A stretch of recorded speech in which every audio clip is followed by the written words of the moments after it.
ubicado en la cara interna de la aurícula derecha, da el nódulo sinusal como tal, al nódulo auriculoventricular, A de His y las células de Purkinje.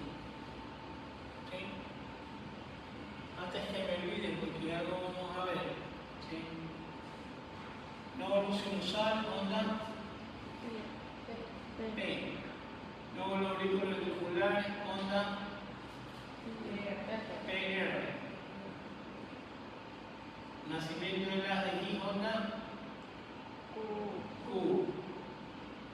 Contracción ventricular o represión ventricular, onda QRS. Despolarización, onda T. Eso ya lo descubrió, ya le dije a Beethoven allá por 1894, pero luego que le pone onda P, complejo QRS, comienza a estudiar el electro, comienza a seguir viendo imágenes del electrocardiograma y luego se ve que hay ciertas ondas que se originan en la célula de Purkinje que se llama onda U. Le pone onda U. La onda U por lo general no aparece en el electro. Si yo le tomo una pregunta el día a día, le digo cuáles son las dos ondas que no aparecen en un electrocardiograma de forma habitual, pues se me pone la onda U, me pone la onda Q. La onda Q no necesariamente aparece en el electro. Yo le tomo un electro, no puede tener onda Q. Yo me le tomo un electro, no aparece la onda Q. Pero si aparece, simplemente hay que ver que no sea patológica. Y para que una onda Q sea patológica significa,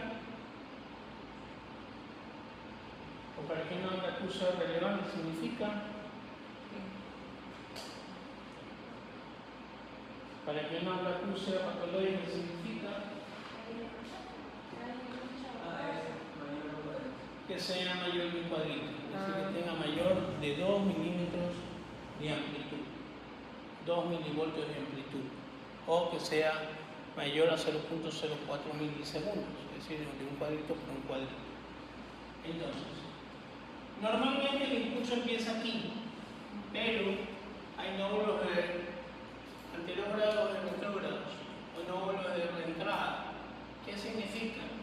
Que hay ciertas partes del corazón que comienzan a estimularlo y lo que hacen es regresar el estímulo al nódulo sinusal y el corazón pasa de una frecuencia de 60 a 100 y de repente ¡pum!, se dispara. Esos son los nódulos de excitación, los nódulos anterógrados y retrógrados. ¿Sí? Entonces, no son nada más que sitios de conducción anormal que pueden intercurrir en cualquier parte del sistema electrofisiológico del corazón y comenzar a estimular. Síntoma característico, ya sea como una vía accesoria o como un síndrome de excitación. Y cuando yo tengo un síndrome de excitación, el síntoma cardinal es el síntoma cardinal en un paciente que está con un síndrome de preexcitación, es decir, ese corazón, palpitación, es decir, una persona que dice, oye, se me hace la característico, ¿qué es lo que toman la mayoría de las personas jóvenes ahora cada vez que necesitan Monster? Bebe 220, bebe Red Bull. ¿Qué es lo que tiene eso? Tiene taurina. La taurina es un estimulante cardíaco. Por eso cuando lo combinan con gin parecen cabras, brincando de un lado para el otro. Los excita. ¿Ya? Entonces, ¿qué es lo que pide el paciente? Tiene una palpitación brutal. Entonces, aquí en esta imagen tenemos un nódulo, ¿sí?, que debería bajar hasta aquí, dar la vuelta, pero resulta que tiene una vía accesoria y vuelve a reestimular el síndrome al nódulo sinusal. Entonces, ¿qué es lo característico de un paciente que está en bradicardia? O que tenga una frecuencia cardíaca normal, que usted vea la onda P, el complejo QRS, la onda T, ¿Qué es lo característico de un síndrome de preexcitación? Que los QRS se acortan. Entonces, va a haber una mayor viabilidad entre el trazado y el trazado. Yo veo aquí una onda Q, onda T, y de repente otra onda P, un complejo Y. La distancia que está aquí va a ser mayor. Si estos son 10 cuadritos, perdón, aquí son 5 cuadritos y acá son 5 cuadritos, ¿cuál es la frecuencia? ¿Cuánto es la frecuencia aquí? 150. 300, 150. Esto ya está taquicárdico. ¿Sí? Yo tengo aquí dos trastornos: el síndrome de Ward-Parkinson-White, ¿sí? Y el síndrome de Gannon-Levin. ¿Cuál es la característica del síndrome de Ward-Parkinson-White? Presencia de onda delta. ¿Cuál es la onda delta? Viene el trazado isoeléctrico, la onda P. No se forma PR, sino que inmediatamente aparece una rampa aquí.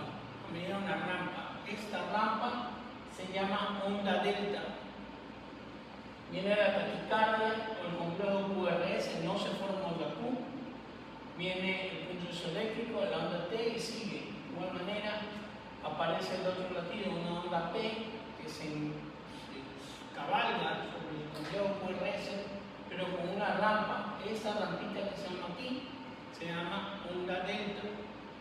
¿Sí? Tiene onda delta, síndrome de Ward-Parkinson-White. Se puede observar también en taquicardias paroxísticas supraventriculares o en la misma fibrilación auricular. Y el otro síndrome de preexcitación que pueden encontrar es el síndrome de Lowe-Gannon-Levin. Es lo mismo. PRs cortos, ¿sí? Que están prácticamente acortados, menos de 0.12, con QRS no ensanchados, es decir, de amplitud normal, de 0.10, pero no hay onda delta. Aunque en este electrocardiograma, ¿qué le llama la atención en este trazado? ¿Qué le llama la atención? En la parte negativa no hay. ¿Qué le llama la atención? Que como la onda P es negativa. La onda P es aquí. ¿Qué Entonces, le llama la atención? entonces La ahí onda T está negativa. ¿Sí? Una onda T negativa puede ser datos de isquemia cardíaca. ¿Por qué yo puedo ver una taquicardia, una inversión de onda T negativa? Porque ya les dije que el corazón se reperfunde en diástole. Si aquí yo tengo periodos sistólicos más cortos, frecuencia cardíaca normal, 0 punto de frecuencia cardíaca normal de 60 a 100. ¿Cuánto es la frecuencia cardíaca de aquí a acá? Hay 5, 10, 12 cuadrados y medio. ¿Cuál es la frecuencia cardíaca? Divida 1500 para 12. 125 latidos por minuto. Está acelerado. ¿Sí? Si fuera un solo cuadrado, fueran 300 latidos por minuto. Ese paciente está recontra que acelerado.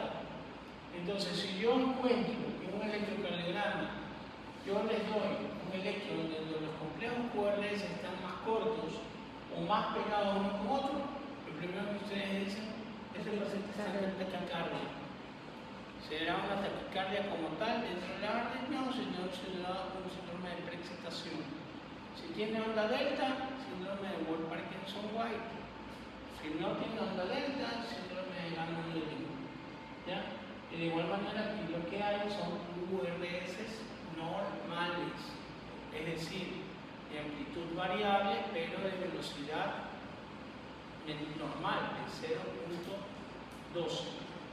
Ya saben que el complejo QRS solo mide de 0.10 a 0.12, es decir, de 2 a 3 cuadritos. ¿Sí estamos? ¿Algún problema de los síndromes de preexcitación? Son algunos, pero los más comunes son dos. El síndrome de Ward-Parkinson-White y el síndrome de Lowe-Gannon-Levin.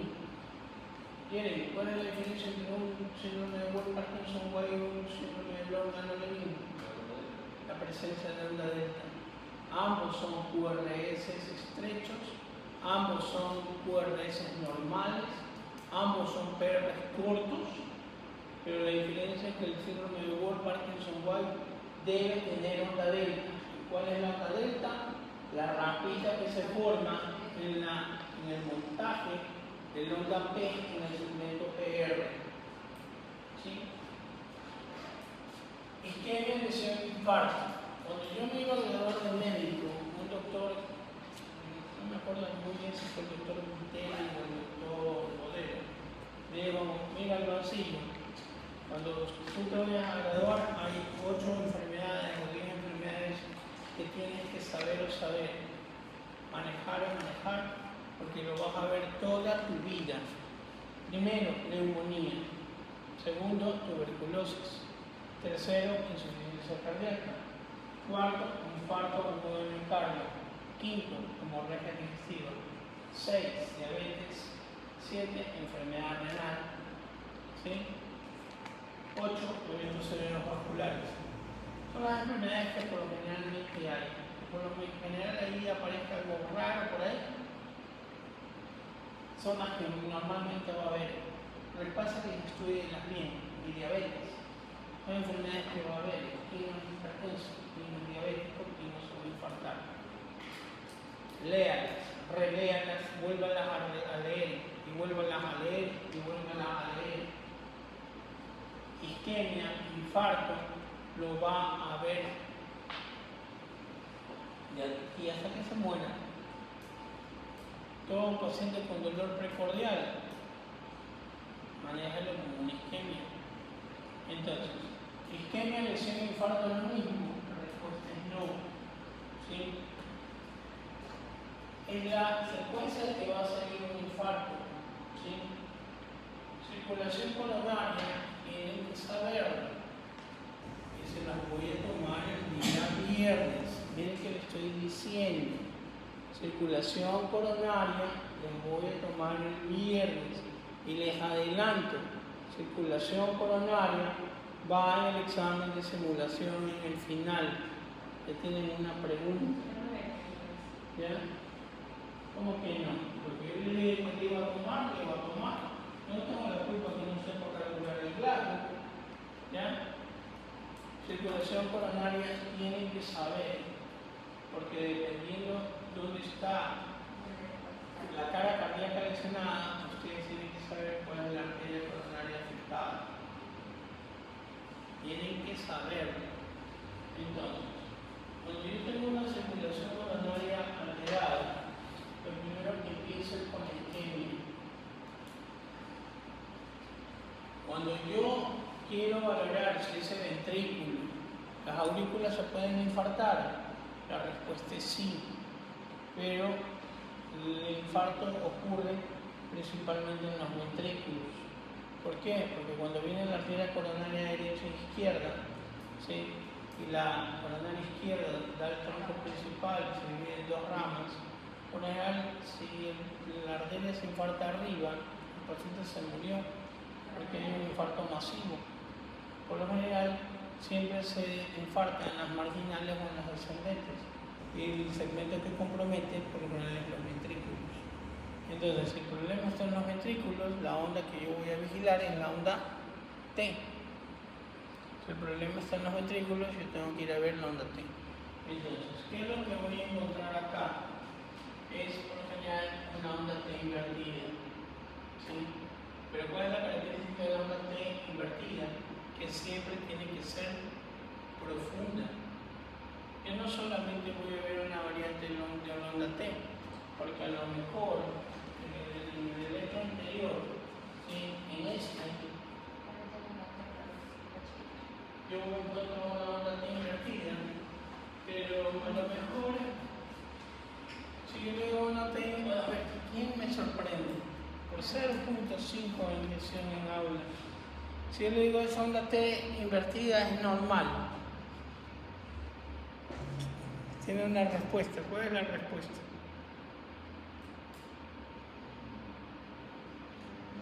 ¿Cuál es la respuesta? ¿Cuál es la respuesta? Sorpréndeme. Sorpréndeme. Sorpréndeme. Sorpréndeme. ¿Pero a qué se refiere, Fernando? A lo mejor yo digo esa onda T invertida puede ser normal. Porque no fue tan profunda. Porque no pasa del cuadro. ¿En qué está tomado? O sea, Digo, puede ser normal, a lo mejor no te inquiete mucho. Ya les he dicho que para que yo valore una onda T invertida o para que un hallazgo de un electrocardiograma, sobre todo en lesiones isquémicas en isquemia cardíaca, en lesión cardíaca o en infarto cardíaco, si yo veo una onda T invertida, ¿sí?, y sospecho en isquemia, lesión o infarto, ven que les vuelvo a repetir por tercera vez, si yo sospecho de isquemia, porque una onda T invertida traduce isquemia, si yo sospecho de isquemia cardíaca, lesión cardíaca o ese paciente se está infartando, tengo que verlo en toda la cara. ¿Qué significa eso? Que si yo creo que la lesión es anteroseptal, tengo que verlo de B1 a B4. Si yo no lo veo en B4, si yo no lo veo en las 4 derivaciones, solo lo veo en una, o es un artefacto, o simplemente el electrodo está mal puesto. ¿Sí? Si yo lo veo en B5, B6, esa onda T invertida, entonces ahí sí hay un problema en la cara lateral baja. Tengo que verlo en todas las derivaciones de la cara. Si yo sospecho de isquemia, de lesión o infarto. Pero a lo mejor eso es normal. Sí, puede ser normal. ¿Por qué? Porque no se ven todas las derivaciones, o puede ser que la derivación sea B1. En B1 puede ser negativa. No siempre, pero puede ser negativa. Y no ser patológica. ¿Ya? Y si yo no veo en B1, tengo que verlo en B2. ¿Ya? Pero si yo tengo una lesión o sospecho de isquemia, tengo que verlo en todas las derivaciones de la cara. Ya saben que B1, B2 es de cara anterior, B3 y B4 es de cerdo, B1 a BN de cara lateral alta, B5 B6 de cara lateral baja y D2, D3 y F de cara inferior. Tengo que verlas en todas las derivaciones. Si sospecho de isquemia, ¿qué voy a ver? Una onda Q profunda, no una onda Q invertida, una onda Q profunda. No era una onda T. Perdón, una onda T profunda. No confundo. Porque una onda T invertida se puede observar en otras patologías normales, bueno, no normales, pero en otras patologías como por ejemplo en la insuficiencia cardíaca. Una insuficiencia cardíaca puede tener un electro ondas invertidas, pero son isquémicas, no, deben ser profundas. La onda T tiene que ser profunda. ¿Ok? En cambio, por ejemplo, al lado dice relacionados con sobrecarga cardíaca, ¿sí? Son una onda T, pero no tan profunda. En una insuficiencia cardíaca, datos de sobrecarga significa que ese paciente está haciendo un agudo pulmón, ese paciente está reteniendo líquido y ese corazón tiene que bombear más o tiene una cardiomegalia. Esos son datos de sobrecarga. Entonces, la onda T se invierte, sí, pero no es profunda. La onda T se invierte en procesos isquémicos, pero es profunda. ¿En qué cara? Depende de la arteria lesionada. ¿Ya? Si esto progresa, si el corazón debe recibir sangre, se establece la lesión cardíaca. Y la lesión cardíaca comienza o aparece con una elevación del segmento ST. Entonces, yo tengo la onda P, el segmento PR que es, el segmento PR es isoeléctrico, la onda Q que no se forma, no necesariamente aparece,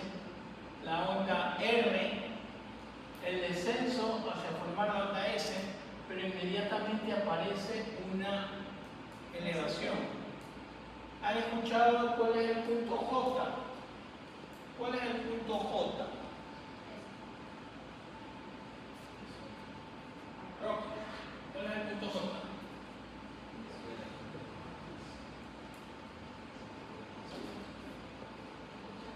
El punto J, si es el trazado isoeléctrico del corazón, la línea isoeléctrica, aquí viene la onda P, la onda Q, la onda R. Cuando la onda R hace contacto con el punto isoeléctrico se llama punto J. ¿Sí? Para yo valorar que existe un supradesnivel o sospecho de isquemia, no es lo mismo que yo vea esta imagen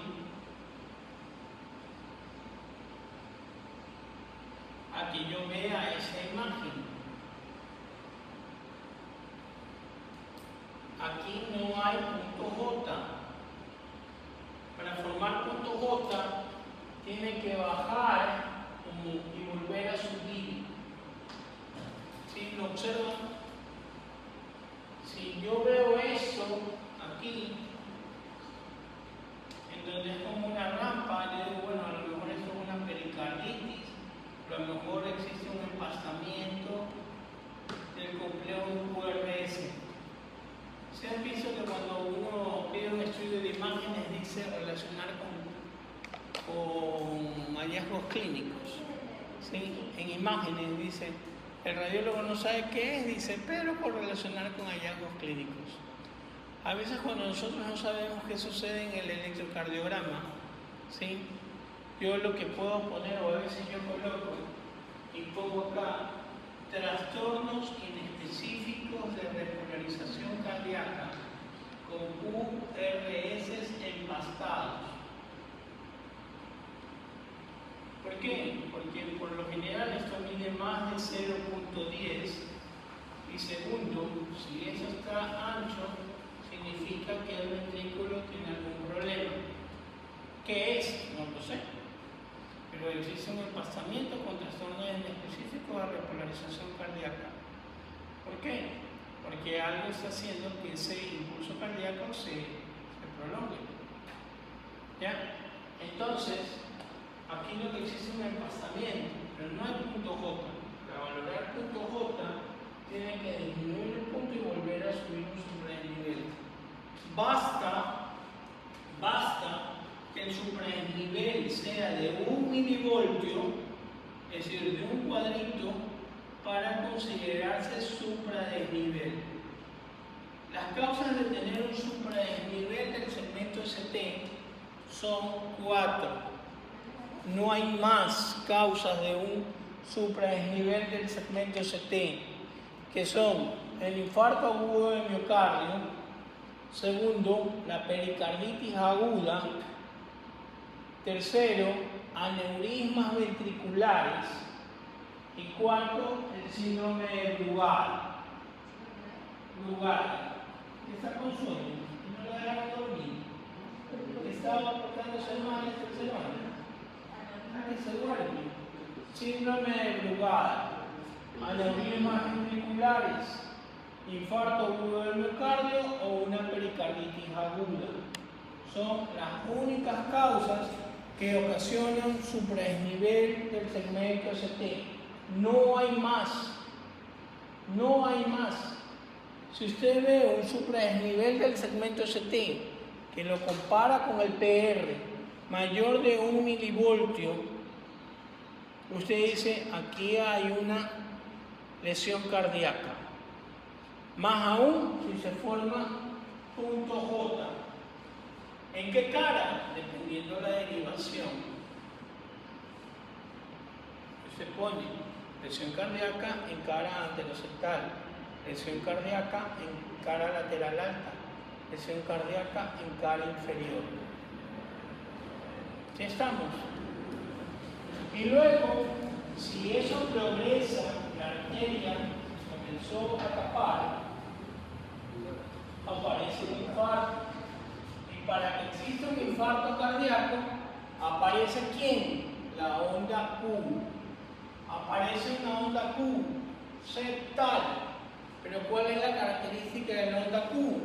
Es una onda Q que va a medir más de un cuadrito por un cuadrito. Entonces, yo tengo una onda Q septal aquí, que normalmente se puede ver en D1, en ABL, en B5, en B6. Son condiciones normales o derivaciones donde se puede ver una onda Q, pero no necesariamente se ve.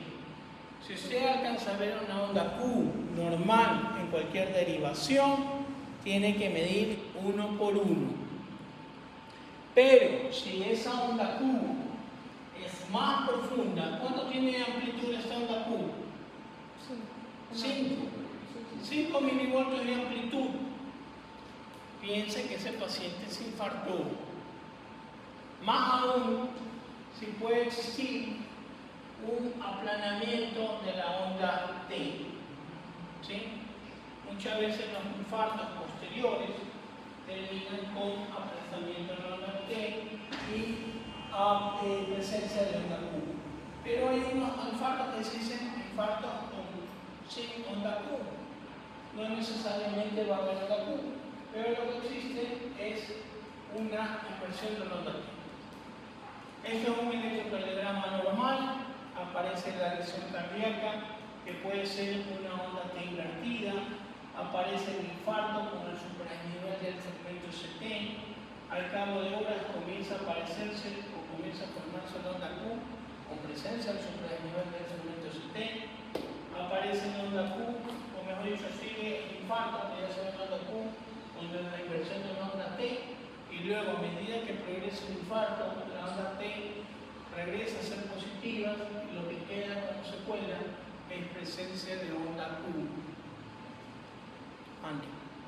Cuando dice agudo y por horas no sería infarto, o sea, sería lesión. Porque está Aquí es lesión y aquí ya es infarto. Por eso, porque es Sí. infarto. Aquí ya es infarto. Pero hay algunos pacientes que les queda como remanente una onda T aplanada. Yo me acuerdo cuando yo era estudiante de medicina, venía de clase de oftalmo y mi vecino me dice: oiga, ¿cómo está su papá? Le digo: bien, en la casa. No, se lo llevó la ambulancia. ¿Cómo que se lo llevó la ambulancia? Y llegué a mi casa, mi hermana llorando. No, que mi papá se puso mal. ¿Y dónde está? Me dice que se lo llevaron a Liz. Vámonos a Liz. ¿Ya? Llego a Liz, la busco por todo el hospital a mi madre, le digo: ¿y tu marido? En Coronarios. ¿Y a ti qué te pasó? Me metí ahí a esa hora de la noche. No, que estuve con dolor de pecho, infartado. ¿Qué le quedó de secuela? Un aplanamiento de onda T. ¿Cuál es el problema de él? Que fumaba demasiado. Fumaba hasta 3 cajetillas al día. A partir que se infartó, dejó el cigarrillo. ¿Por qué? Porque el tabaco ocasiona. El tabaco ocasiona. El tabaco ocasiona. El tabaco ocasiona. El tabaco ocasiona. El tabaco ocasiona. El tabaco ocasiona. Dilación de la lima. Ocasiona ¿Qué? vasoconstricción. El tabaco ocasiona vasoconstricción. Entonces va muy mal en los pacientes fumadores con problemas cardíacos o anginas. Ya, lo primero que tiene que preguntar es: ¿usted fuma?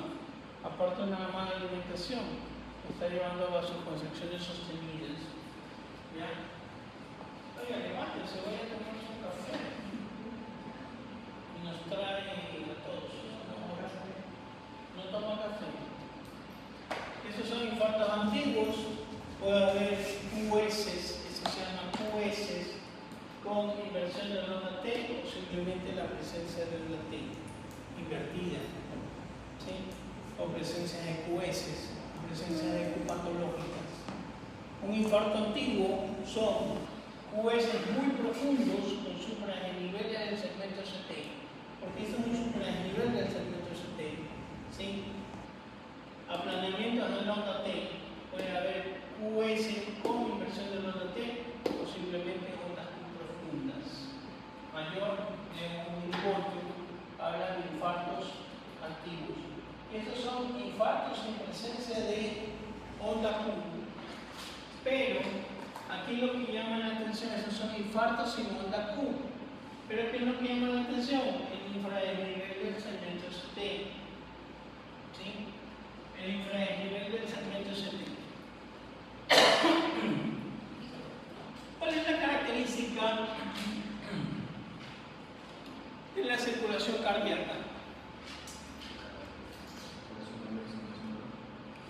¿Cuál es la característica de la circulación cardíaca como circulación como tal? Ok, yo aquí le veo su tríceps. ¿Tiene circulación? Lo más seguro. Si yo cojo un corazón y valoro la circulación coronaria, ¿cuál es la característica de la una con la otra?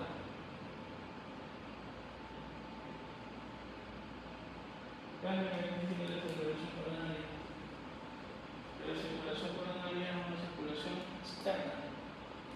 Si yo cojo el corazón, digo, mira, aquí va la arteria coronaria derecha, y aquí se divide, se conflega, y se transforma en un aurículo ventricular, que se va a unir con la aurícula ventricular del otro lado.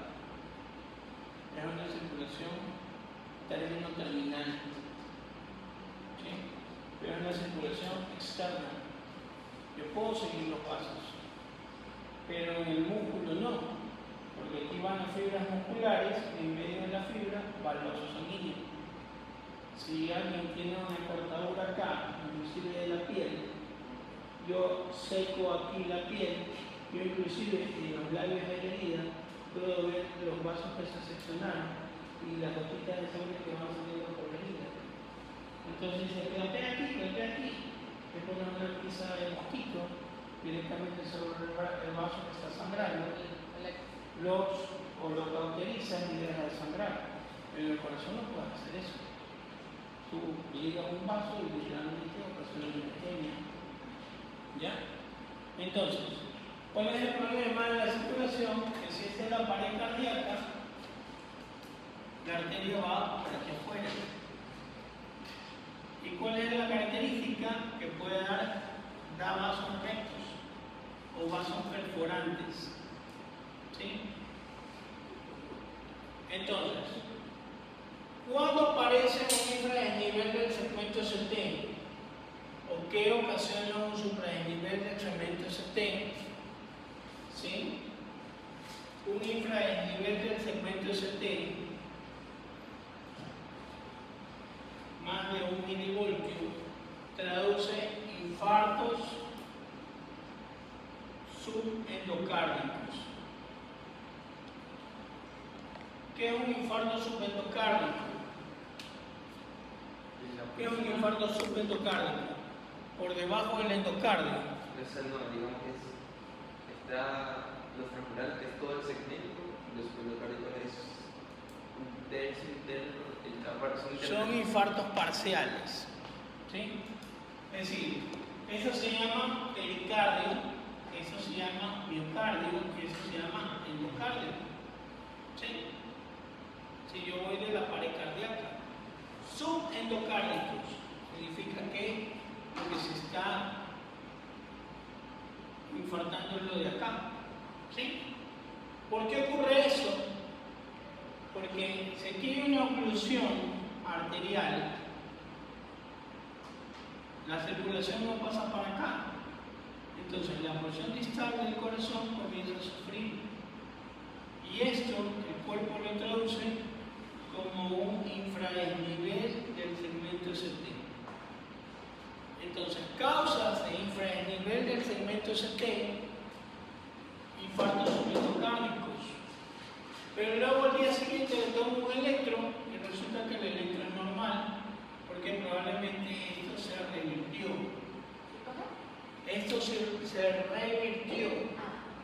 Cuando ocurren infartos subendocárdicos, son lesiones transitorias, a menos que ese corazón comience a tener isquemia.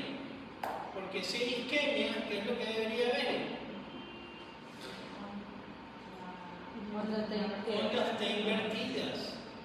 Y si hay isquemia como tal, si hay lesión cardíaca en un infarto subendocárdico, no debería ser un infradesnivel, debería ser un supradesnivel del segmento ST.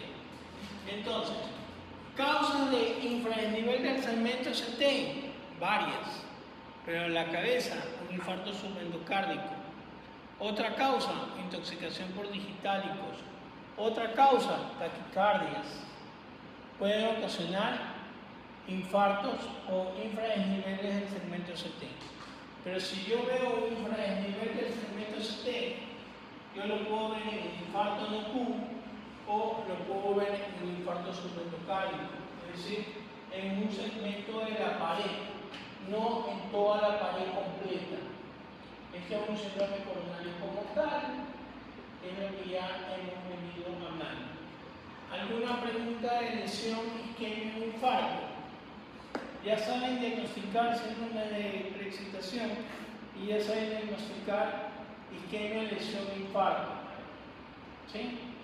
Ya saben sacar frecuencia, ritmo, eje, estandarización y electrocardiograma.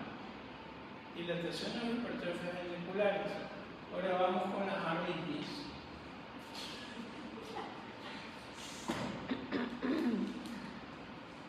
Vamos a denunciar.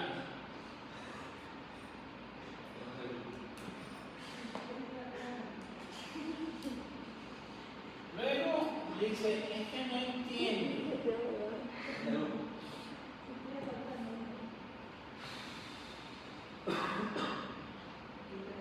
Cuando yo hablo de una arritmia, ¿sí?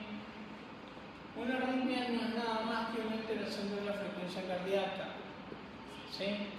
Una arritmia pudiera tener un foco ectópico de estimulación cardíaca.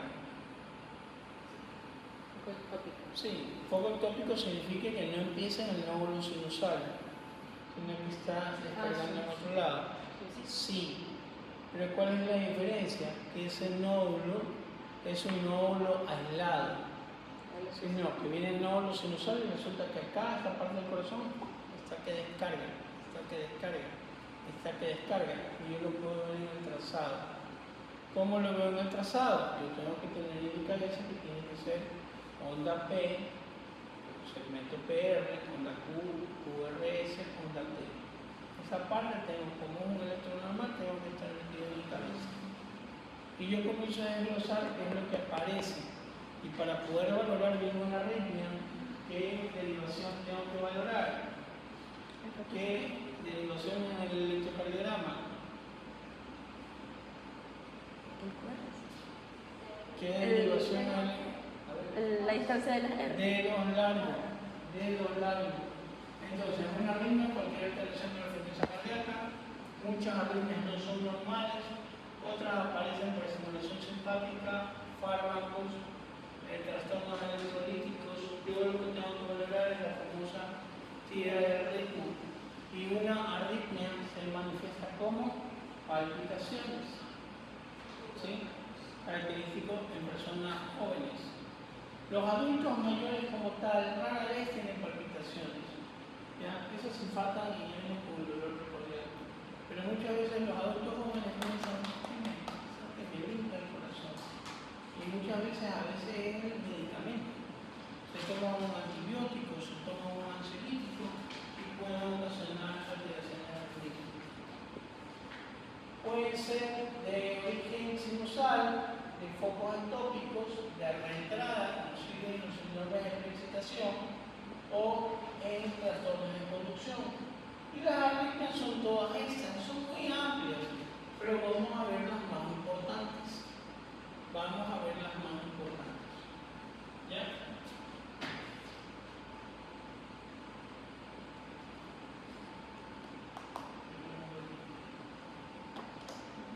Espera un momento.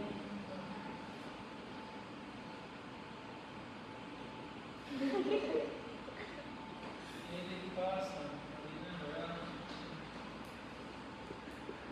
Nunca viendo despierta y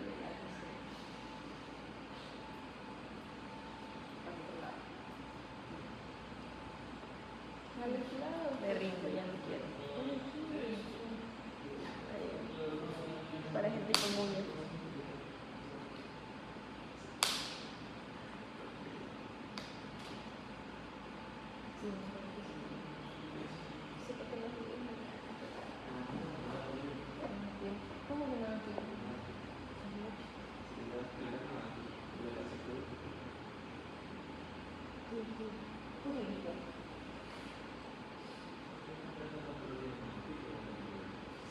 No entiendo lo que ahora sale que tenemos que exponer las 250 diapositivas que están ahí. Pero no lo uno que sale. Pregunta. No sé. Espera, déjame escuchar las palabras.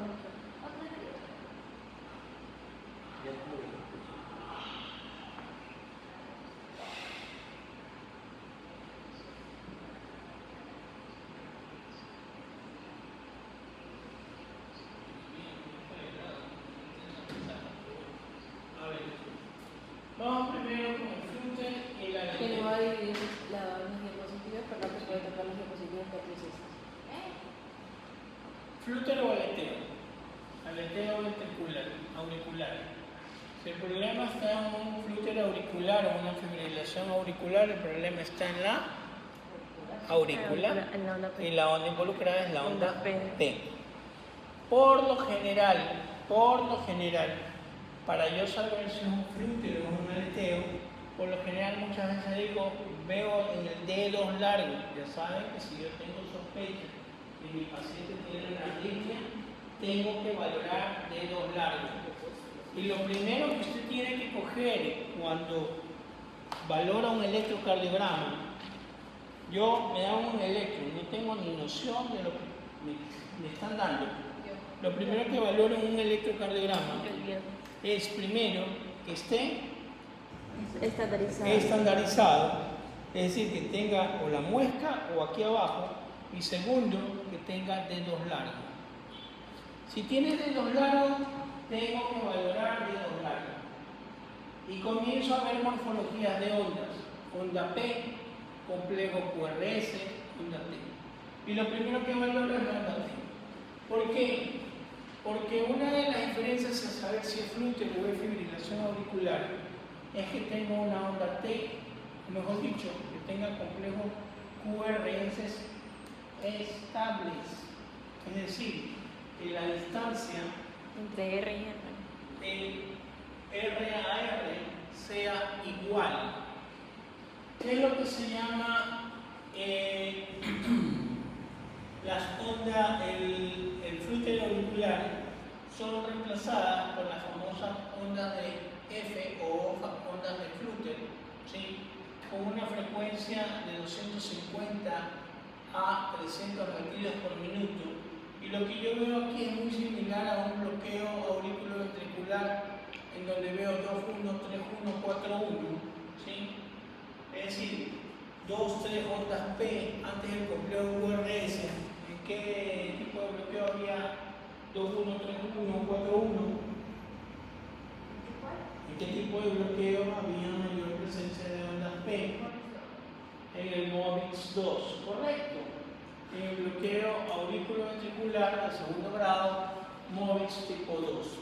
Entonces, ¿qué es lo que veo? Lo puedo ver en cardiopatías isquémicas, lo puedo ver en estenosis mitral, lo puedo ver en tromboembolismo.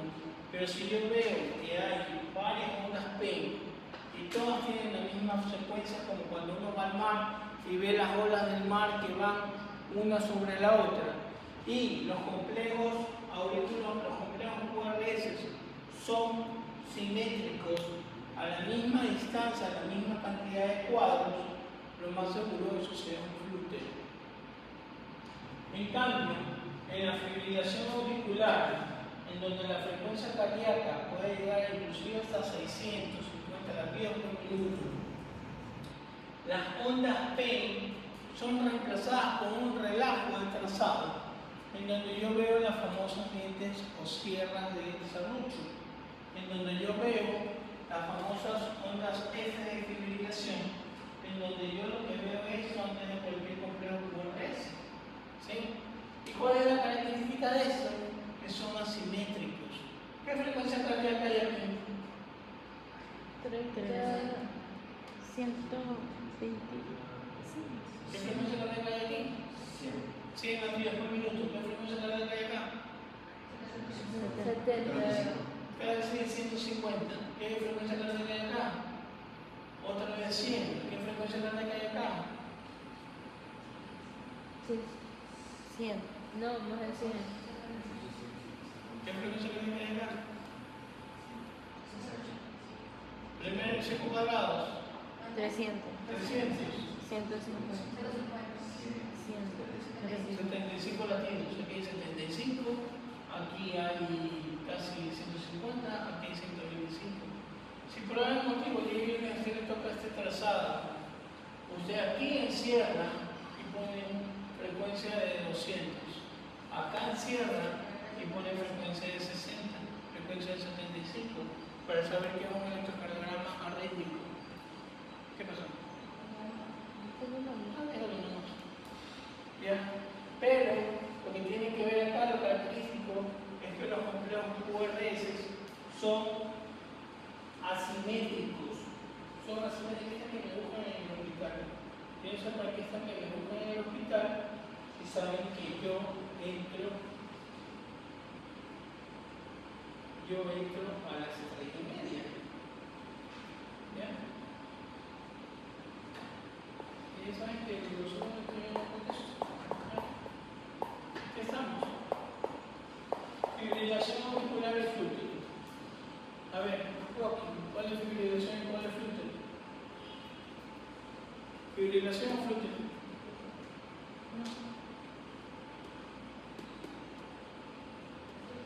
Fibrilación o flútero. Flútero o fibrilación. Este es flútero. ¿Y el de acá? Fibrilación. No, es al revés. Al revés. Es al revés. ¿No ves que ellos Fibrilación auricular, flútero auricular. Porque está ¿Cuál es lo único que no cuadra para que esto sea flútero de Génesis? Genético. ¿Cuál es la única que no cuadra para hacer que realmente esto sea flútero? la estabilidad? La estabilidad. O sea, que dijo que el complejo QRS es estable. Debería, pero no debería estar la misma. Es estable. A Que no comparar... es simétrico. Ah, Que eso no es no simétrico. Que aquí no está, aquí está asimétrico. Ajá. Pero eso sí es un flútero. Deberían ser los complejos QRS a la Fibrilación. misma distancia. Porque está irregular. El trazado de abajo también está irregular. Porque esto es un flúter porque tiene las ondas como si fueran olas de mar. Esto es un flúter. Lo Arriba único que sale no como cuadra para que sea un flúter como tal es que los complejos QRS deberían ser simétricos. Ajá.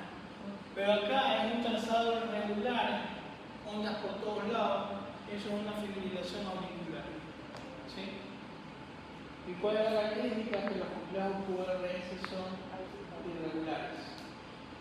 Una fibrilación se paletea. Poco, tienes que sacarlo sin usar. Cuando una fibrilación auricular no se cardiovierte. Cuando una fibrilación auricular no se cardiovierte. Cuando una fibrilación auricular no se cardiovierte. Cuando es crónica. Se cardiovierte. Cuando eso que se ve en la Grey Anatomy, paletas, no hacen saltar al paciente.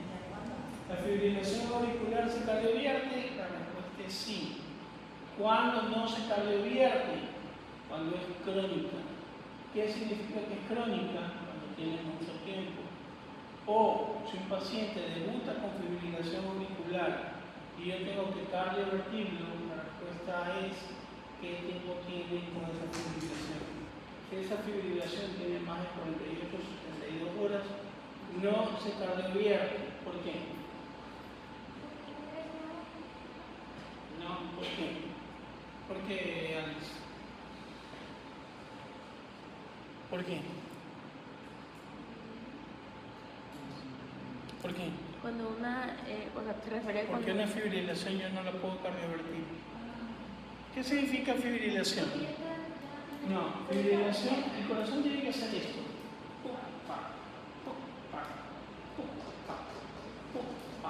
Latido normal de 60 a 100 latidos por minuto. ¿Qué significa que está fibrilando? Que ese corazón está latiendo mucho más rápido. Entonces, cuando hay una fibrilación mucho más rápida, no necesariamente son ondas propulsivas. Entonces, si no son ondas propulsivas, significa que son no efectivas.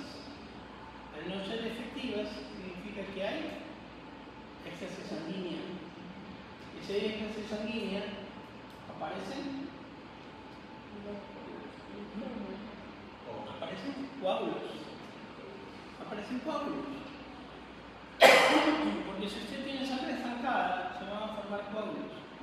Entonces, si usted paletea a un cristiano que sea fibrilación, ¡pum!, disparó esos coágulos a todos lados, y luego resulta que el paciente tiene tromboembolismo. ese paciente tiene procesos isquémicos.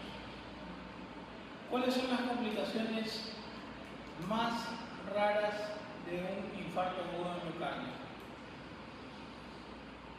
Muchas veces vienen pacientes con infarto, y yo lo he visto en el guasmo en 2 ocasiones, me pegó el sueño.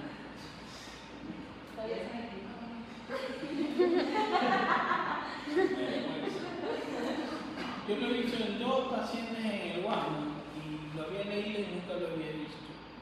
Cuando vienen con pacientes con dolor precordial y se infartan, una de las indicaciones de paletear a un paciente es la taquicardia ventricular, que ya la vamos a ver. ¿Por qué? Porque tienes que sacarla sin usar. Ya saben que la frecuencia ventricular no es efectiva.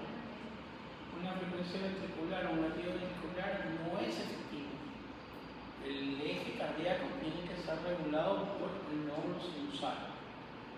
Si no lo sacas sin usar, ese corazón es insuficiente y va a formar coágulos. ¿Por qué? Porque medio se mueve, no hay contracción como tal. Entonces, cuando el paciente se infarta, significa que ese corazón se apagó, dejó de latir. Estas se sanguíneas se van a formar coágulos. Y cuando tú comienzas a reanimar para volverlo a latir, es para trombos.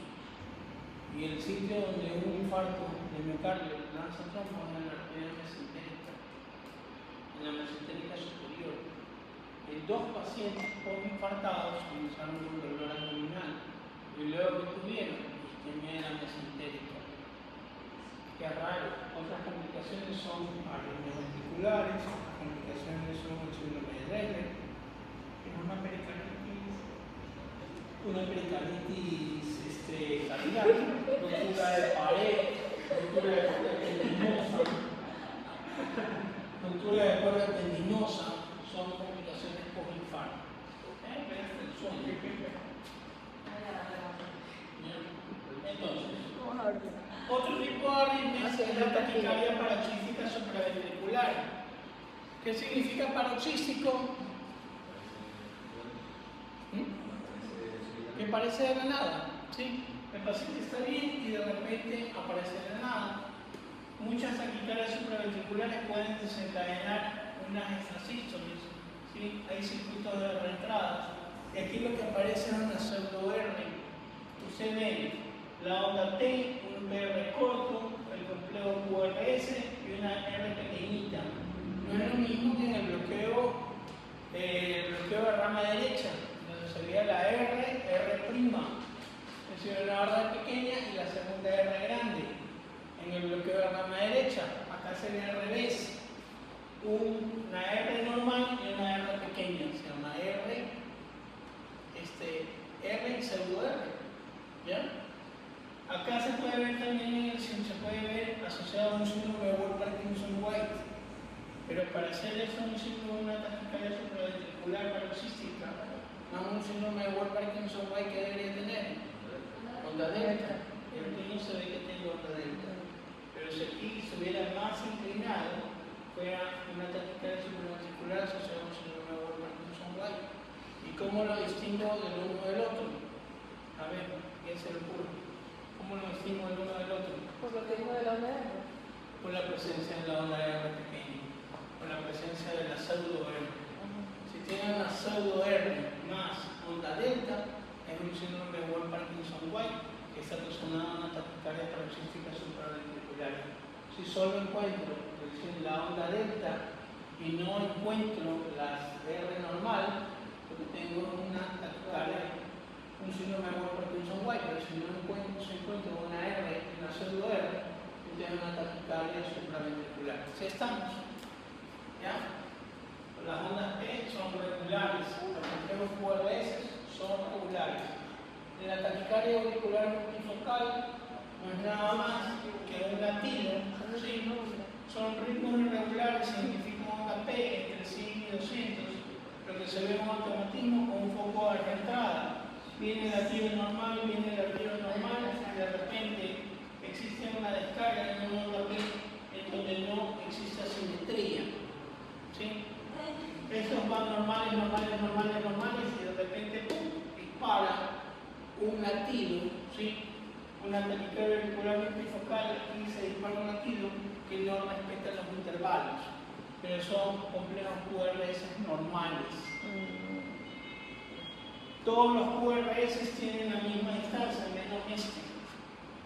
Es un latido ¡pum!, que lo lanzó ahí y como que lo acomodó, ya métete ahí, ¡pum!, lo lanzó. Pero sigue siendo una taquicardia.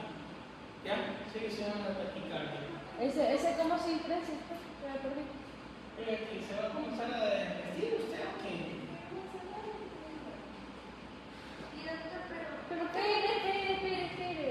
¿Cómo se diferencia ese de ahí? Buscan la actividad del ritmo. A lo mejor aquí yo veo un electro normal y lo único que me llama a mí es la taquicardia. Está taquicárdico, porque si yo veo aquí, frecuencia es 100, 300, 150, 125. ¿Sí? 300, 150, 125, 300, 150, 120, 110. Pero resulta que aquí es 300, 200 casi. ¿Ya? Yo veo un ritmo normal y de repente aquí se mete un latido que no respeta los intervalos. El intervalo de la onda P, aquí de la onda T a la onda P no se cumple. Simplemente es como que lo metieron ahí. Ya, como que el electro disparó un latido adicional. Y es una taquicardia por un nódulo multifocal. Es decir, aquí hay un latido tópico. ¿Ya? Pero ¿qué es lo que donde tengo que verlo? En dedos largos. A lo mejor si yo doy precordial, eso. Lo único que se van a describir es la taquicardia. Pero ahí salió un foco ectópico. ¿Ya? Si yo veo una taquicardia, extrasensoriales ventriculares, ¿sí? Cuando son extrasensoriales supraventriculares es muy similar a una taquicardia supraventricular. Es decir, viene el latido, tuc-tac, tuc-tac, tuc-tac, tuc-tac, tuc-tac, tuc, y ¡pum!, lanzó uno adicional. Por ejemplo, aquí, de igual manera viene el complejo QRS, y aquí se metió un latido que no debería ir acorde. ¿Dónde lo valoro? En dedos largos, no respeta pausas. ¿Ya? Que el anterior se parece a ese, sí se parece. ¿Cómo sé yo que es una taquicardia o una extrasístole supraventriculares de una ventricular? ¿Cómo diferencio que sea extra o ventricular? El tamaño del QRS. Si los QRS son normales, son de amplitud normal, el problema es extraventricular o supraventricular. Si los QRS son anchos, el problema es ventricular. ¿Sí? Entonces, en una taquicardia no es nada más que un foco ectópico, en donde la onda T son de morfologías diferentes a la base, sigue el trazado normal y de repente se mete un latido que no debería existir. ¿Sí? ¿Cuál es la diferencia del uno con el otro? Que el otro es en taquicardia. ¿Ya? Si yo valoro este y este es igual, sí, este es igual. Es un foco que no debería existir. Pero ¿cuál es la diferencia? Que es esta taquicardia. Para llamarse taquicardia de auricular multifocal, el corazón tiene que estar con una frecuencia acelerada. El corazón está taquicárdico. Yo le veo taquicardia, veo todo el dedo largo en taquicardia. Es una taquicardia sinusal, una taquicardia sinusal. Pero cuando le meto el título de multifocal, cuando se me mete un anillo que no debería estar ahí, es como que se apretó. Y viene nuevamente la taquicardia. En cambio, en una extrasístole, yo lo puedo encontrar en una frecuencia normal. ¿Qué frecuencia tiene este de aquí a acá? Contemos. 300, 300, 150, 125, 75, 60. 60. 300, 150, 75, 60. En todos tiene 60. Es una frecuencia normal, pero resulta que aquí 300, 150, 100. Se metió este latido que no debería estar acá. Pero es una frecuencia normal. Ahí yo puedo ver una extrasístole ventricular. Es un paciente que dice, oye, estoy bien, pero de repente como que el corazón me patea. Le tomo un electro y resulta que encuentro un electro aparentemente normal. Pero al ver el dedo largo encuentro un latido ectópico. Lo dispararon ahí. No es lo mismo una taquicardia multinodal en donde el paciente está en taquicardia y al momento de ver la morfología de los QRS resulta que tiene uno montado o uno apretado ahí. Las extrasístoles ventriculares, a diferencia de las anteriores, aquí voy a ver que vienen los latidos normales y de repente se mete un QRS empastado, un garabato ahí en el trazado. Ese paciente lo que tiene es un latido ventricular. Que esto puede ser malo, sí, eso puede ser malo. ¿Por qué? Porque a veces hay infartos que debutan con extrasístoles. Si yo le tomo un electro a este cristiano que está aquí sentado y tiene unas extrasístoles ventriculares ahí, hágale revisar a esa persona, hágale un miocardio, hágale un Holter, para ver cuántos latidos están saliendo de forma ectópica. Porque va a llegar un momento en donde ese ventrículo se va a infartar. ¿Sí? Si yo encuentro extrasístoles que son QRS ensanchados, son fase previa de un infarto.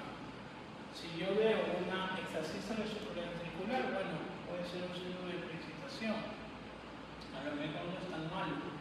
Pero si yo encuentro extrasístoles ventriculares, indicación o posibilidad de infarto, les tiene que tomar mayor relevancia. Luego tenemos la taquicardia ventricular, en donde lo que llama la atención es que son puros complejos QRS. Ahí no hay onda P. Ahí se ven solas, montañas, una al lado de la otra. Esa es una taquicardia ventricular. Característico de una taquicardia ventricular: cardioversión. Si mi paciente está en taquicardia ventricular, tengo que cardiovertirlo, porque la posibilidad de que se infarte es altísima. Y más aún si llega en fibrilación ventricular. Porque si llega en fibrilación ventricular, usted encuentra un trazado que sáqueme el eje. Sáqueme el eje de ese electro. No se puede. Sáqueme la frecuencia. No se puede. A lo mejor ya, digamos, de aquí a acá, ¿cuánto es aquí? Más de 300. De aquí a acá, más de 600. ¿Sí? De aquí a acá, a lo mejor 200. No puedo sacar la frecuencia, no puedo sacar el ritmo. ¿Sí? No puedo sacar el ritmo. No está estandarizado, a lo mejor está estandarizado, pero no puedo sacar nada. ¿Indicación de qué? De muerte súbita. Si se encuentra un paciente y ya mismo se le para, y esto es indicación de paletero. Entonces, indicaciones de cardioversión: fibrilación auricular, fibrilación ventricular, flúter ventricular, son indicaciones de cardioversión. Por eso que las asistolias se paró, paletéalo. Eso solo es para las series de medicina, de Grey's Anatomy, que decía, para que le respiratorio, para acá. No se cardioverten, no se paletean los infartos, no se paletean las historias. Cuando usted cardiovierte a un paciente, ¿es para qué? ¿Para qué cardiovierte a un paciente? ¿Cómo que no? Esa me da ganas de traerles a cocacho. ¿Por qué cardiovierte a un paciente? Para sacarlo a sinusal. Sí, eso mismo. ¿Yo por qué cardioverto a un paciente? Porque tengo que sacarlo sinusal. No, que tiene un trazado ventricular. No, tengo que sacarlo sinusal. Porque ya saben que los latidos ventriculares no son propulsivos. Una frecuencia ventricular no es funcional. Si el paciente está en una taquicardia ventricular, en un ritmo ventricular, o tiene inclusive demasiadas extrasístoles ventriculares, en cualquier momento entra en fibrilación o flúter ventricular y ese paciente es indicativo de muerte. Yo me acuerdo una vez que estaba en el hospital de la policía y tenía un paciente infartado y yo veía el trazado y vino el doctor Troya y me dijo, ¿qué estás haciendo? Digo, es que mire esas variantes del electro. Le digo, mire, hace una P complejo QRS que se mete una extrasístole. Y se mete aquí otra extrasístole. Pero se te va a morir. No se va a morir. Se te va a morir. Cuando al rato ya estaba en ventricular, dije, maldita sea. Si yo quiero saber si un paciente tiene una enfermedad del seno, ¿qué es una enfermedad del seno? Es un momento, es una enfermedad del seno.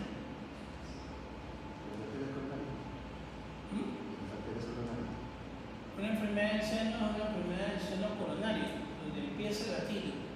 ¿Cuál es la característica de eso? Que son focos que se apagados. Entonces, ¿cómo lo estimulo? Si yo vengo y le digo a este paciente, tiene 50 de frecuencia cardíaca, la única causa por la cual una persona joven tenga frecuencias cardíacas bajas es que sea sedentario, no haga nada, por lo que va a tener frecuencia cardíaca baja. O segundo, que sea deportista. Los deportistas tienen que tener frecuencias basales bajas, pueden tener 40, 50 de frecuencia cardíaca, pero un cristiano en medio lo mandamos a trotar de aquí a Secretaría de Regresa, que tiene la lengua afuera, ya con palpitaciones y taquicardia, y el mismo se sincopea con la taquicardia. Son pacientes que pueden tener, o que yo quiero valorar, si quiero tocar la frecuencia cardíaca, este paciente tiene 40 de frecuencia. Estimúlalo. ¿Cómo lo estimulo? No, porque si tiene un problema con el infarto. ¿Qué cosa? No, pues ahí lo deprime más, pues. No es que hace un estímulo vagal. Que corre. No. Paletea. Con atropina, le pone un toquecito de atropina. La atropina es un desencadenante de taquicardia como tal, y lo segundo lo nebuliza. ¿Con qué? Con salbutamol. El salbutamol taquicardiza a los pacientes.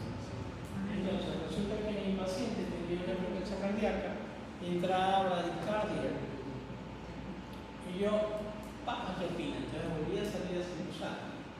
Entonces salía sinusal y yo le decía al doctor Troya, ¿pero puede tener una enfermedad del seno? Y dice, sí, puede tener una enfermedad del seno enfermo, pero que se llama el síndrome de la corbata. A veces hay pacientes que no toleran tener corbatas aquí porque el cuerpo se desmaya, porque tienen un músculo cartílago aquí que se sobreestimula mucho. ¿Ya? Pero entraba sinusal y el doctor decía, se te va a morir, se te va a morir. Digo, no se va a morir. Y le seguía metiendo atropina y veía su vieja y volvía a bajar la frecuencia, hasta que 3:58 de la tarde, ¡pum! Se murió. Y el doctor se iba a las 4 y se me acercó y me dijo, ¿ya viste? Se murió. No, mañana. Yo ya tenía un problema coronario. Entonces, si ustedes ven eso, tienen que sacarlo sinusal. Las asistolias no se cardiovierten. Una fibrilación ventricular, una fluteroventricular, una fibrilación auricular. ¿Qué otra patología que no sea fibrilación ventricular, que no sea fluteroventricular, que no sea fibrilación ventricular va a cardiovertir?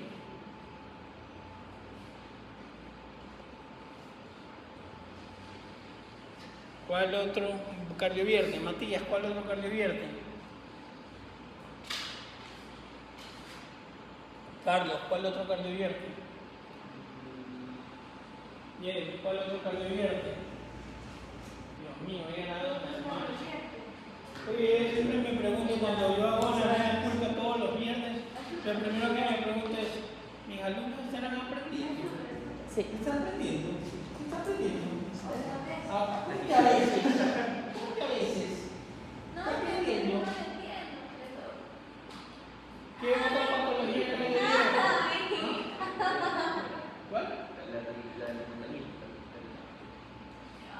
Aparte de la taquicardia ventricular, aparte de la fibrilación ventricular, aparte del flútero auricular, aparte de la fibrilación ventricular, ¿qué otra patología puedo cardiovertir? Alex.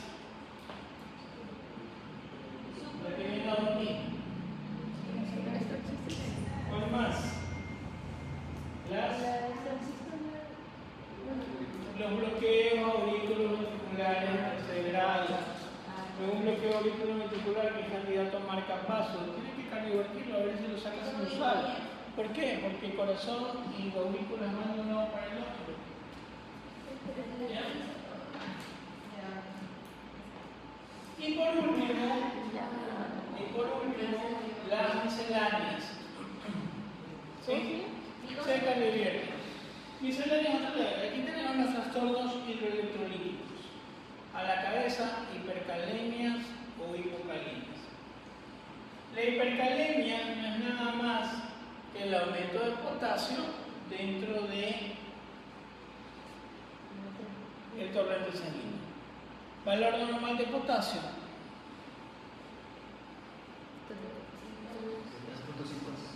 3.5. De 3.5 a 5.5. ¿Cómo se diagnostican las hipercalemias?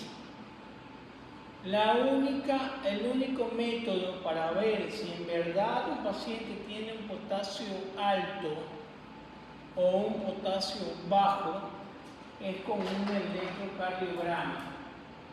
No es que en el examen de laboratorio dice que el potasio está alto. No, porque muchas veces hay pseudohipercalemias. ¿Ya? Si yo vengo y le digo, oiga, ¿le sacó la muestra al paciente? Sí, tiene potasio de 10. Tiene potasio de 10. Déjame ver el electro. Y tiene un electrocardiograma normal. ¿Ese paciente tiene o no tiene hipercalemia? La respuesta es no.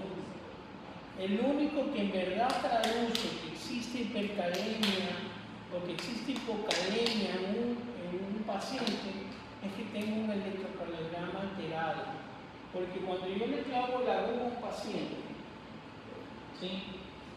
Le clavo la aguja a un paciente para sacarle sangre, el mismo hecho de mover el bisel ocasiona destrucción de células.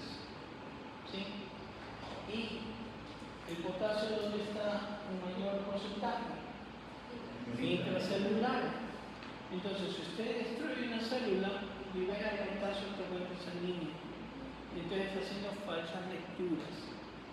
Cuando un paciente tiene hipercalemia, lo primero que tiene que confirmar que ese potasio en verdad esté alto. Segundo, ¿ya cómo lo confirmo? Le pregunto al laboratorio si está bien leído. Y segundo, pide un electro. ¿Qué es lo primero que voy a observar? Presencia de ondas tépicas. Presencia de ondas tépicas. ¿Cómo valora que existe una onda tépica? La onda T nunca tiene que ser más alta que el complejo URS. ¿Cómo sé que tiene una onda P picuda? Por lo general la onda T no tiene que ser más alta que el complejo QRS que la precede. Pero si yo veo que la onda T es mucho más alta que el complejo QRS que lo precede, ten cuidado, porque ese paciente tiene problemas de potasio. El valor normal de potasio es de 3.5 a 5.5. ¿Cuándo comienzo a ver alteraciones del potasio? Cuando el potasio se trepa por encima de 6.5. De 6.5 hasta 7.5 veo ondas tepículas. Por arriba de 7.5 o valores de 8, lo que voy a ver es una alteración del complejo QRS. Ya no solamente voy a ver las ondas tepículas, sino voy a ver QRS empastados. Sí, cuando está arriba de 8.5. Pero esto es indicativo de que aquí la onda T es más alta que el complejo QRS. Hipercalemia. ¿Ya? Hipercalemia. En cuanto existe hipocalemia, la única causa,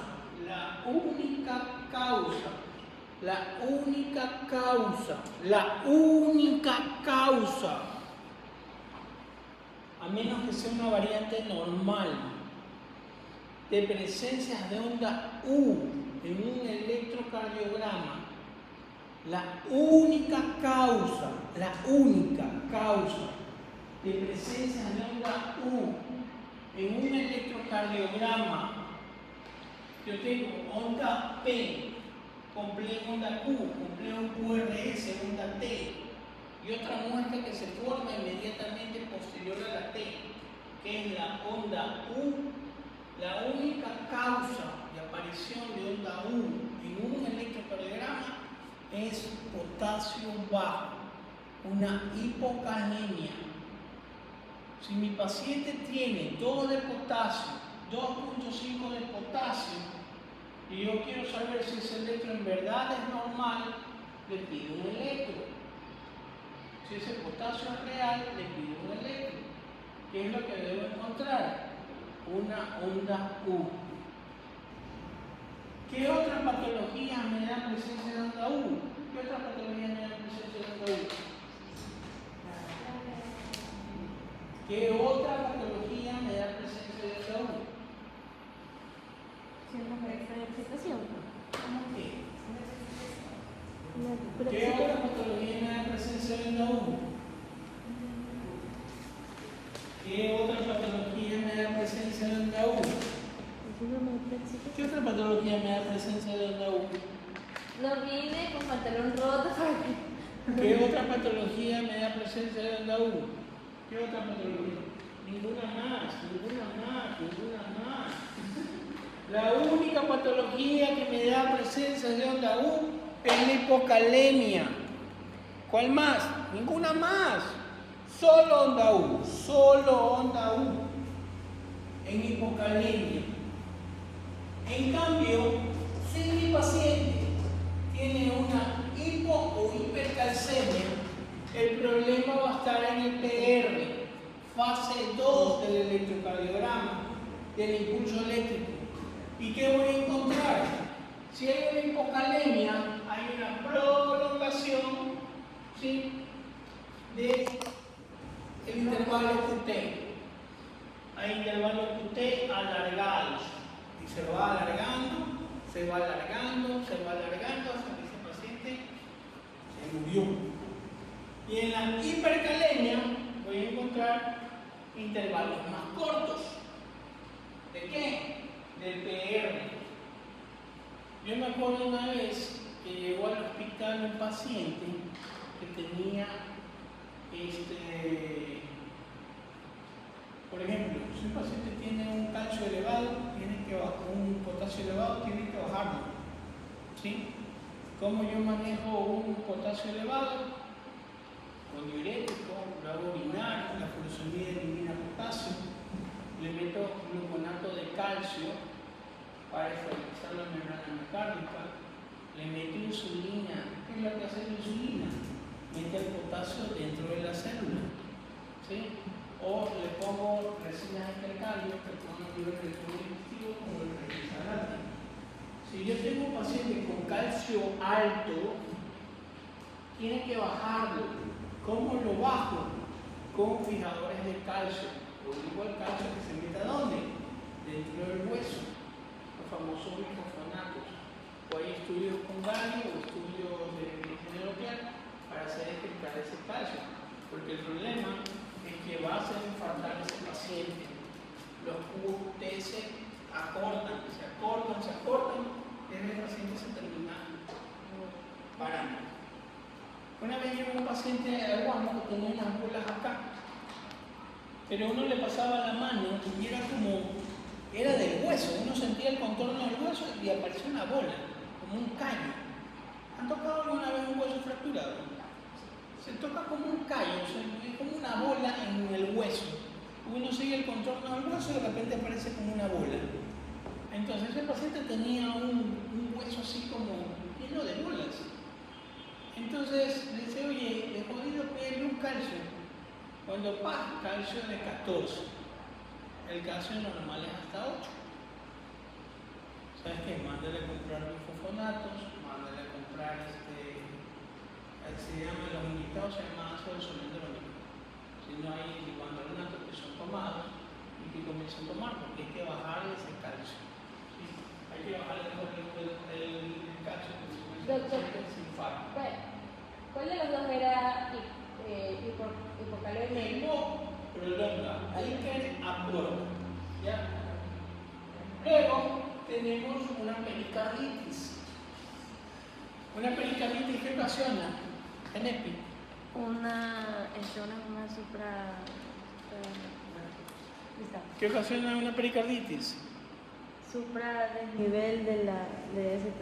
Un supradesnivel del segmento CT. Una pericarditis ocasiona un supradesnivel del segmento CT. ¿Sí? ¿Cuál es la diferencia? A ver, vamos a ver. ¿Cuál es la diferencia? ¿Cómo se costaba, por favor, un ratito? Ok, sí, ya. Sí.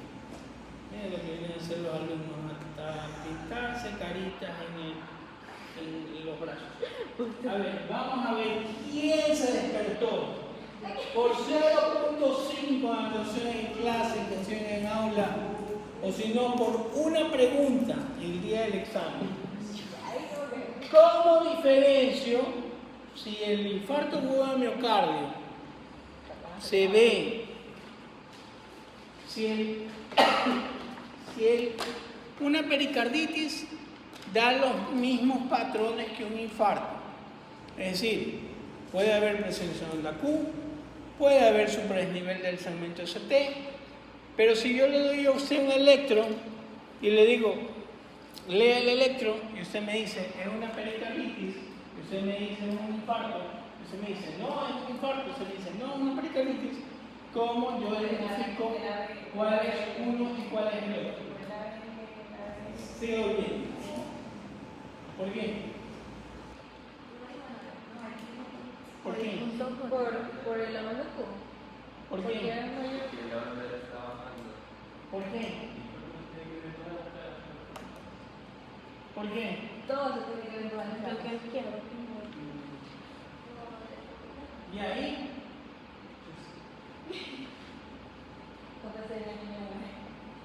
Porque es diferente el trazado. Mire, el de aquí es así y el Tiene la idea. de usted dijo que era así. Porque si es un infarto agudo de miocardio, yo lo veo en la cara afectada. Pero si es una pericarditis, que significa que es inflamación del pericardio, yo lo voy a ver en todas las derivaciones. Entonces, el supradesnivel no solamente lo voy a ver en la cara involucrada, lo voy a ver en todo el trazado del electro. A diferencia de un infarto agudo de miocardio, en donde el supradesnivel, la onda Q o la inversión de la onda T, que me valora isquemia, de ser un infarto, yo solo lo voy a ver en la cara afectada. ¿Sí estamos? Y por último, marcapaso Lo único que llama la atención del marcapaso es que los marcapasos pueden ser biauriculares o ventriculares. Ahora en simulación vamos a hacer placas y les voy a mandar la placa de lo que... ¿Dónde está el cuello? ¿Dónde está el cuello bonito? Está aquí en la mordida de abajo. Tiene los dientes, María. Aquí. Eso diseño voy a... La mayoría de los marcapasos pueden ser biauriculares o biventriculares. ¿Cómo sé yo que un electro tiene un marcapaso? Por la presencia de espiga en marcapaso. ¿Qué es la espiga en marcapaso? No son nada más de líneas que se ubican ya sea por delante de la onda P o por delante del complejo QRS. Sí, donde yo veo la espiga, ¿sí? Significa que el electrocardiograma es biauricular, o si está delante del complejo QRS, significa que es biventricular. Es decir, o estimula la aurícula o estimula los ventrículos. La mayoría de los electrocardiogramos, antes los marcapasos eran todo un relajo. Ahora, una vez llegó un paciente que tenía el marcapaso mal calibrado y ahora lo calibran con el celular. Cogen el celular, lo colocan encima del marcapaso y se reinicia. Moderno.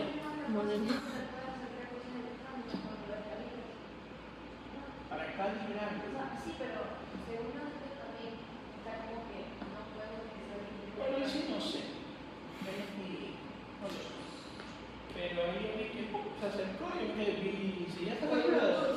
Me dijo, ya doctor, esto es rapidito, mire, tú programó ahí el celular, le vamos a dar una frecuencia ventricular de 80, de 5, y ya. Digo, ya terminó. Ya terminó esto con el electro. Y yo, incrédulo, ¿seguro? Incrédulo. Ya está calibrado, doctor.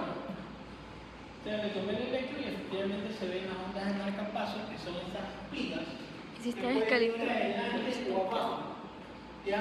Pero tienen que tener cuidado, miren que se los digo, porque cuando cada vez que viene el examen, ¿sí? Cada vez que viene la elección, todo el mundo pone marcapaso. Y no, ¿ya? Les vuelvo a decir. Ante la duda, no mis No.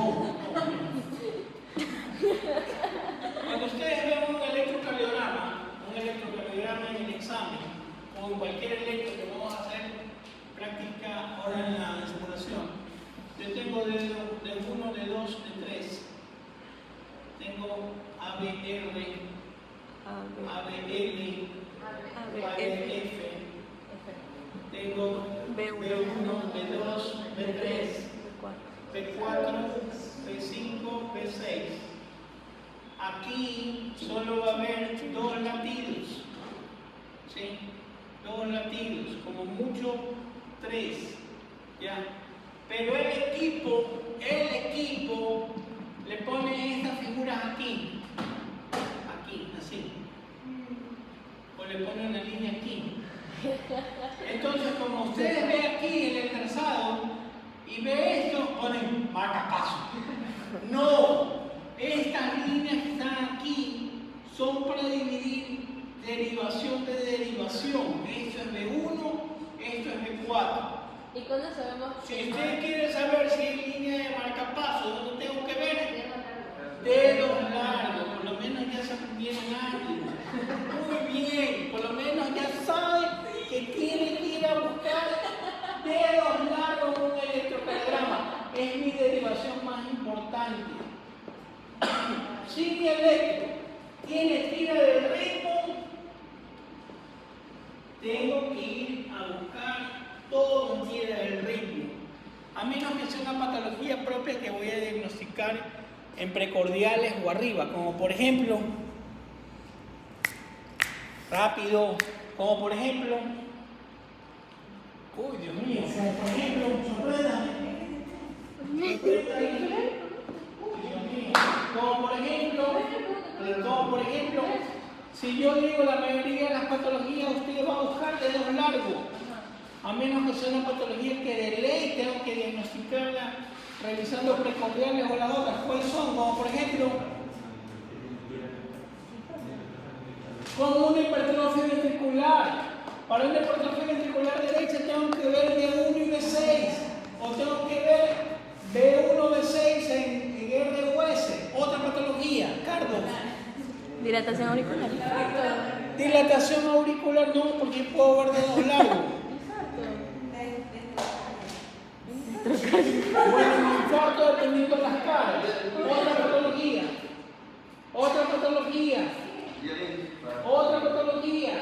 Otra patología, Alex. Un bloqueo de rama. Bloqueo de rama derecha en B1, B2. Bloqueo de rama izquierda en B5, B6. Sí estamos. Miren que hoy día la clase ha durado casi 1 hora 52 minutos. No, ha durado 1 hora y 31. ¿Una? 1 hora y 31 con 55 segundos. Pero son 10 para las 10. Pero usted no empezó a hablar desde el Ah, yo tengo la culpa de ustedes, tengan que estar pidiendo las notas para No, su si examen y todo usted se eso. puso con el pendrive. ¿Alguna pregunta, duda, comentario, sugerencia? Usted dijo ya que el auricular, ¿dónde, si es marcapausas auricular, ¿dónde se encuentra? No, ya no me. No,